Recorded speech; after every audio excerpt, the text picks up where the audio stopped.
ఓం శ్రీ మాత్రే నమః. ఛానల్లోకి స్వాగతమండి. కర్కాటక రాశి వారు చేయవలసిన పూజ ఒకటి మిగిలిపోయింది. అందుకే లైఫ్ సెటిల్ కావట్లేదు. అయితే ఆగస్టు 3-4 తేదీల్లో ఈ రాశి వారు ఎటువంటి ఫలితాలను పొందబోతున్నారో, మీ లైఫ్ సెటిల్ కాకపోవటానికి కారణం ఏమిటి, అలాగే మీరు బాకీ పడ్డ పూజ ఏంటి, ఆ పూజ ఏ విధంగా చేయాలి, బాకీ పడ్డ పూజను పూర్తి చేసిన తర్వాత మీరు ఎటువంటి ఫలితాలను చూస్తారు అనే వివరాలను కూడా ఈ వీడియోలో మనం తెలుసుకుందాం. కానీ అంతకంటే ముందుగా మీరు కనుక మన ఛానల్ని ఇప్పటివరకు సబ్స్క్రైబ్ చేసుకోకపోతే సబ్స్క్రైబ్ చేసుకుని పక్కనే ఉన్న బెల్ ఐకాన్ నొక్కి ఆల్ సెలెక్ట్ చేసుకుంటే మేమిలాంటి వీడియోస్ అప్లోడ్ చేయగానే ముందుగా మీ మొబైల్కి నోటిఫికేషన్ వస్తుంది. ఈ రాశివారి మనసు చాలా నిర్మలంగా ఉండి నిష్కల్మషమైన మనసుతో కల్లా కపటం లేకుండా మాట్లాడుతూ మిత్రులకు ఉపయోగకరం చేయటానికి ముందుంటారు. తాము కష్టాల్లో ఉన్నప్పటికీ కూడా ఎదుటివారికి ఏదో ఒక విధంగా సహాయపడాలి అనే ఆలోచన ఎక్కువగా కలిగి ఉంటారు. ఈ మంచితనం కారణంగానే భగవంతుడు మిమ్మల్ని ఎల్లప్పుడూ రక్షిస్తూ ఉంటాడు. అయితే ఇప్పుడు చెప్పబోయే ఈ చిన్న పరిహారం చేసుకోవటం వల్ల మీకున్నటువంటి గ్రహదోషాలు, నరదృష్టి, నరపీడ ఇలా అనేక రకాల నకారాత్మక శక్తుల నుంచి మీరు బయటపడొచ్చు. అలాగే మీ ఆర్థిక పరిస్థితి కూడా మెరుగుపడుతుంది. ఇప్పుడు చెప్పబోయే వాటిలో మీకు అనుకూలంగా ఏ పరిహారాన్ని ఆచరించినా సరిపోతుంది. మీరు ఆచరించవలసిన పరిహారాలు చూసుకున్నట్లయితే గృహమునందు ఔషధాలు పెంచాలి, రైతులకు మేలురకం విత్తనాలను దానం చేయాలి, ఔషధ తత్వం ఫలాలను మరియు పుష్పాలను బ్రాహ్మణుడికి దానం చేయాలి, పేదలకు ఆయుర్వేద వైద్యాన్ని ఉచితంగా అందించటానికి గాను ఆయుర్వేద వైద్యానికి మరియు వైద్యశాలలకు చేయూతనందించాలి, కుమారి లేదా కలబంద మొక్కను ఇంటి పైభాగంలో పెంచాలి. మంగళవారాలు శ్రీ సుబ్రహ్మణ్య స్వామికి ఔషధ మొక్కల ఆకులను, మూలికలను, ఔషధ తత్వం గల పుష్పాలను జలంలో వేసి అట్టి జలంతో స్వామివారిని అభిషేకించాలి. ప్రతి నెల మీ జన్మ నక్షత్రం రోజున మీకు తోచిన ఆహార పదార్థాలు కొని మీ చేతితోనే బీదవారికివ్వండి. దీంతో మీ సంపద వృద్ధవుతుంది. ఆహార పదార్థాలు కొనివ్వటం వీలు కాకపోతే కనీసం 1/2 డజన్ నాణ్యమైన అరటిపళ్లైనా కొని ఒక నిరుపేదకివ్వండి. మీ దోషాలు తొలగి మీ సంపదలు వృద్ధవటానికి ఇది అత్యంత సమర్థవంతంగా పనిచేసే జ్యోతిష్య పరిహారం కాబట్టి తప్పనిసరిగా ప్రతి నెల ఈ పరిహారం ఆచరించటానికి ప్రయత్నించండి.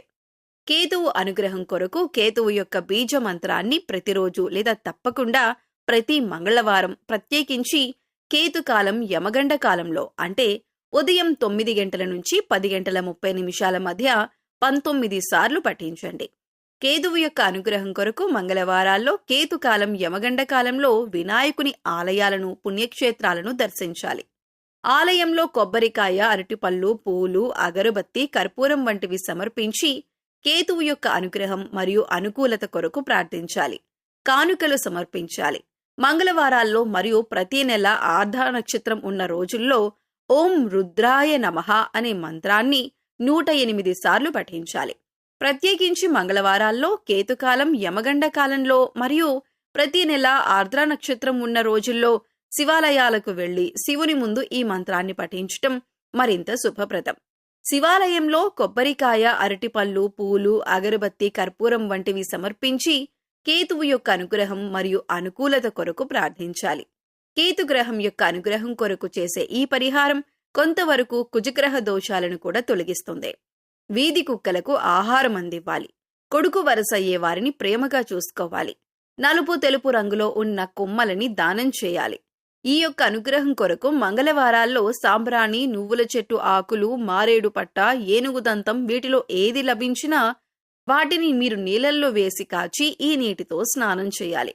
కేతువు యొక్క అనుగ్రహం కొరకు మంగళవారాల్లో వైఢూర్యం, నువ్వుల నూనె, శాలువ, కస్తూరి, ఉలవలు, ఎరుపు రంగు లేదా బ్రౌన్ రంగు వస్త్రం మరియు ఆర్థిక విరాళాలు వీటిలో ఏదైనా ఒకటి దేవాలయాలు, ఆలయ పూజారులు, అనాథ శరణాలయాలు మరియు అత్యంత పేదరికంలో ఉన్న వ్యక్తులకు దానం చేయండి. లేదా మీరు ఇవ్వగలిగినంత ఆర్థిక విరాళం ఆన్లైన్లో చెల్లించండి. దాని ద్వారా ఏదైనా ప్రసిద్ధ ఆలయానికి పంపండి. కేతువు యొక్క విశేష అనుగ్రహం కొరకు కేతువు యొక్క వస్తువుల దానం, కేతు గ్రహానికి సంబంధించిన వస్తువులతో స్నానం, దేవాలయాల సందర్శన, కేతువు యొక్క అనుగ్రహాన్ని ప్రసాదించే మంత్రాలు మరియు స్తోత్రాల పఠనం వంటివి అశ్విని, మఖ మరియు మూలా నక్షత్రాలు మంగళవారంతో కలిసి వచ్చే రోజుల్లో ప్రత్యేకించి కేతుకాలం సమయంలో చేయండి. మంత్రజపం రాత్రి సమయంలో చేయటం శుభప్రదం. అలా వీలు కాకపోతే మీకు కుదిరిన సమయంలో చేయొచ్చు. కాకపోతే ప్రతిరోజు ఒకే సమయంలో మంత్ర జపం చేయాలి. స్నానం చేసి శుభ్రమైన సాంప్రదాయ బట్టలు ధరించి తూర్పు దిక్కున కాని ఉత్తర దిక్కున కాని చూస్తూ ప్రతిరోజు ఒకే చోట మంత్ర జపం చేయాలి. బీజ మంత్రాలను బిగ్గరగా పైకి పలకకూడదు కాబట్టి మనసులోనే మంత్ర జపం చేయాలి. పుష్పాలు మరియు పండ్లు గ్రామానికి తూర్పు దిశలో గల దేవాలయంలో పూజార్థమై బహూకరించాలి. తూర్పు దిశలో దేవాలయం లేనట్లయితే గ్రామంలో గల ఏదైనా ఒక దేవాలయంలో బహూకరించాలి. ప్రతి గురు మరియు శుక్రవారాల్లో చేపలకు ఆహారం వెయ్యాలి. డబ్బులిచ్చి జీవించి ఉన్న చేపలు కొని వాటిని తిరిగి నీటిలో వదిలేయాలి. అత్తరు మొదలగు సుగంధ ద్రవ్యాలను బ్రాహ్మణుడికి శుక్రవారం నాడు దానం చేయాలి. దేవాలయాలకు అగరవత్తులు, ఇతర సుగంధ ద్రవ్యాలు, గులాబీ జలం మరియు విగ్రహాలకి అలంకారానికి కావలసిన సామాగ్రిని కొనివ్వాలి. శుక్రగ్రహం వల్ల కూడా కష్టాలు రాకుండా ఉండటానికి శుక్రుని అనుగ్రహం కొరకు శుక్రుని యొక్క బీజమంత్రాన్ని ప్రతిరోజు తప్పకుండా లేదా ప్రతి శుక్రవారం 16 సార్లు పఠించండి. శుక్రగ్రహం యొక్క అధిష్టాన దైవం శ్రీ మహాలక్ష్మి అమ్మవారు. శుక్రుని యొక్క అనుగ్రహం కొరకు శుక్రవారం రోజుల్లో అమావాస్య తిథుల్లో శ్రీ మహాలక్ష్మీదేవి అమ్మవారిని పూజించాలి. శుక్రవారం రోజుల్లో ఈ శ్రీ మహావిష్ణు సమేత మహాలక్ష్మి ఆలయాలను, పుణ్యక్షేత్రాలను దర్శించాలి. ఆలయంలో కొబ్బరికాయ, అరటిపళ్ళు, పూలు, అగరబత్తి, కర్పూరం వంటివి సమర్పించి శుక్రుని అనుగ్రహం కొరకు ప్రార్థన చేయాలి. స్త్రీలను గౌరవించాలి. వివాహం కాని అమ్మాయిలకు త్వరగా వివాహం జరగటానికి సహకరించాలి. బొబ్బర్లతో ఆహార పదార్థాలు చేసి పేదలకు పంచాలి. గోవుకు బొబ్బర్లను నీటిలో నానబెట్టి తినిపించాలి. శుక్రవారం నాడు నియమంగా ఉండాలి. శుక్రవారం రోజున ఉపవాసం కూడా ఆచరించవచ్చు. శుక్రగ్రహ అనుగ్రహం పూర్తిగా లభించటం కొరకు శుక్రగ్రహ మంత్రాన్ని ప్రతిరోజు లేదా తప్పకుండా ప్రతి శుక్రవారం 16 సార్లు పాటించండి. ఏనుగులు మరియు గుర్రాలకు గ్రాసాన్ని సమకూర్చాలి. ఏనుగు మరియు గుర్రపు బొమ్మను లేదా పటాన్ని దక్షిణ గోడకు తూర్పు వైపు ముఖం ఉండేలాగా అమర్చాలి, తగిలించాలి. శ్రీ సూర్య భగవానుని ఆరాధన వీరికి శుభ ఫలితాలనిస్తుంది. సూర్యుని అనుగ్రహం కొరకు బీజ మంత్రాలను ప్రతిరోజున తప్పకుండా ప్రతి ఆదివారం 7 సార్లు పఠించండి. సూర్యుని అనుగ్రహం కొరకు శివాలయాలను, శివుని పుణ్యక్షేత్రాలను ఆదివారాలు దర్శించండి. కొబ్బరికాయలు, అరటిపళ్ళు, పూలు, అగరబత్తులు, కర్పూరం మొదలైనవి దేవాలయంలో సమర్పించి సూర్యగ్రహ అనుగ్రహం కోసం ప్రార్థించండి. సూర్యుని అనుగ్రహం కొరకు ఆదివారంలో కుంకుమ పువ్వు, రక్తచందనం, మణిశీల, యాలకులు, దేవదారు, పట్టివేళ్లు, యష్టి, మధుకం, ఎర్ర పుష్పాలు, ఎర్ర గన్నేరు పువ్వులు వీటిలో మీకు లభించిన వాటిని నీళ్లల్లో వేసి కాచి ఈ నీటితో స్నానం చేయాలి. ఆదివారాల్లో ఎరుపు మరియు కాషాయం రంగు దుస్తులు ధరించాలి. అంతేకాకుండా సూర్యుని అనుగ్రహం కొరకు శుభతిథి ఉన్న ఆదివారాల్లో గోధుమలు, బెల్లం, కండ చక్కెర, కంచు, రాగి, రక్తచందనం, పద్మాలు మరియు ఆర్థిక విరాళాలు వీటిలో ఏదైనా ఒకటి దేవాలయాలు, ఆలయ పూజారులు, అనాథ శరణాలయాలు మరియు అత్యంత పేదరికంలో ఉన్న వ్యక్తులకు దానమివ్వండి. లేదా మీరు ఇవ్వగలిగినంత ఆర్థిక విరాళం ఆన్లైన్లో చెల్లింపు ద్వారా ఏదైనా ప్రసిద్ధ ఆలయానికి పంపండి. పశుపక్షాదులకు, మూగజీవాలకు తాగటానికి నీరు, తినటానికి ఆహారాన్ని ఏర్పాటు చేసినట్లయితే మీరు గత జన్మలో తెలిసి తెలియక చేసిన పాపకర్మల యొక్క దుష్ఫలితాలు తొలగిపోయి అనుకూలమైన ఫలితాలు ఏర్పడటానికి అవకాశం ఉంటుంది.